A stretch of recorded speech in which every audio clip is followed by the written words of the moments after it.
दोस्तों, मेरे YouTube channel पर मैं आपका स्वागत करता हूं और राष्ट्रपिता महात्मा गांधी की अमर कहानी और विचार दर्शन के इस भाग में हम आज बापू के द्वारा उनकी आत्मकथा में लिखित कुछ और प्रसंगों पर चिंतन करेंगे।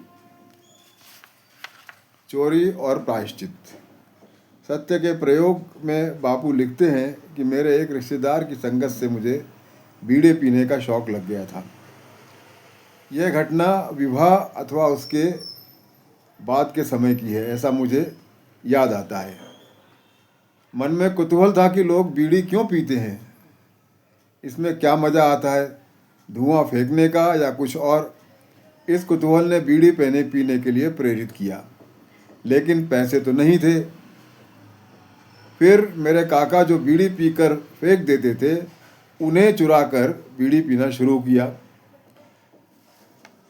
लेकिन ऐसे टुकड़े तो बार बार मिलेंगे नहीं और उसमें ज़्यादा मज़ा भी नहीं आएगा। अतः फिर नौकर के पैसे चुराकर बीड़ी खरीदना शुरू किया। लेकिन बीड़ी कहाँ रखें, ये प्रश्न था। फिर घर वालों को पता चल जाएगा, इसका डर था।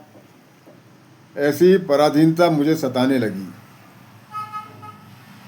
और फिर मन में आत्महत्या का विचार आया। तो सुना था कि धतूरे के बीज यदि खा लिया जाए तो मौत आ जाती है, इसलिए कहीं से धतूरे के बीज ढूंढकर मैं लाया। एक दो बीज खाए, लेकिन फिर मौत के डर से हम मंदिर में गए और मृत्यु का डर सताने लगा तो आत्महत्या का विचार त्याग दिया। बापू कहते हैं, आत्महत्या का विचार करना आसान है, पर प्रत्यक्ष करना बहुत कठिन है। इसलिए जब कोई मुझे आत्महत्या की धमकी देता है, तब मेरे मन पर उसका ज़्यादा प्रभाव नहीं होता है। इसी प्रकार जब मैं 13 साल का था तो चोरी का पाप भी मुझसे हुआ था। उसकी वजह थी मेरे भाई, जिन पर कुछ कर्ज हो गया था और हम सोच रहे थे कि उसे कैसे चुकाया जाए।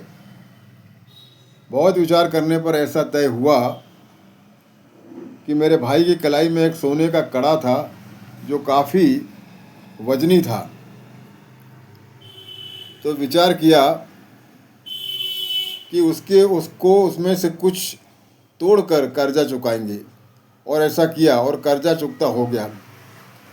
और फिर निश्चय किया कि जो भी हुआ है उसे पिताजी को बताकर प्रायश्चित किया जाए, लेकिन हिम्मत नहीं होती थी। फिर ऐसा निश्चय हुआ कि पत्र लिखकर सूचित किया जाए।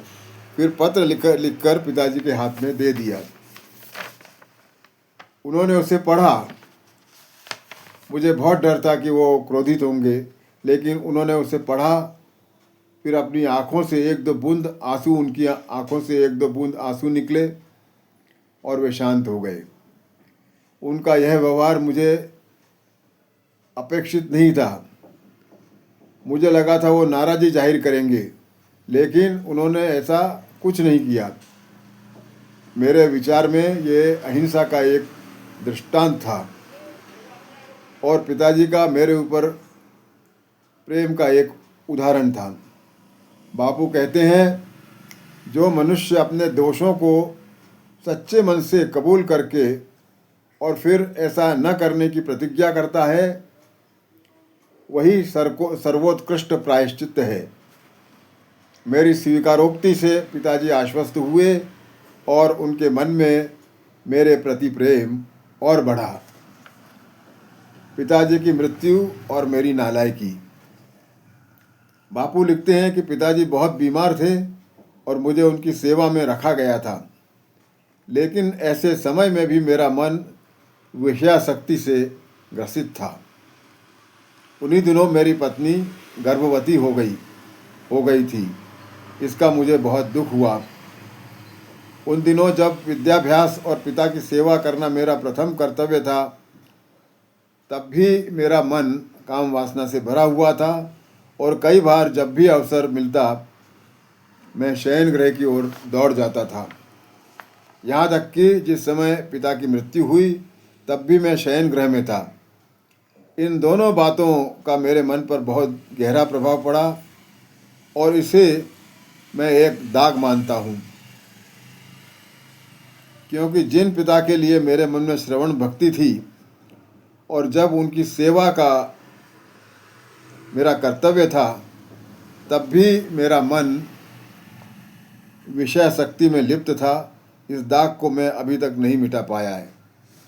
इसके उपरांत बापू ने यह भी लिखा है कि उस समय जो मेरी संतान हुई वो कुछ ही दिनों में चल बसी। इस तरह उन्होंने ये अपने जीवन के सत्य का इसमें सबके सामने रखा है अपनी इस आत्मकथा में। ऐसी बातें, ऐसा सच बताना हर किसी के बस की बात नहीं होती है। कोई महापुरुष ही ऐसी बातें अपने बारे में बता सकता है। और अगले अंक में हम और अन्य विषयों पर चिंतन करेंगे।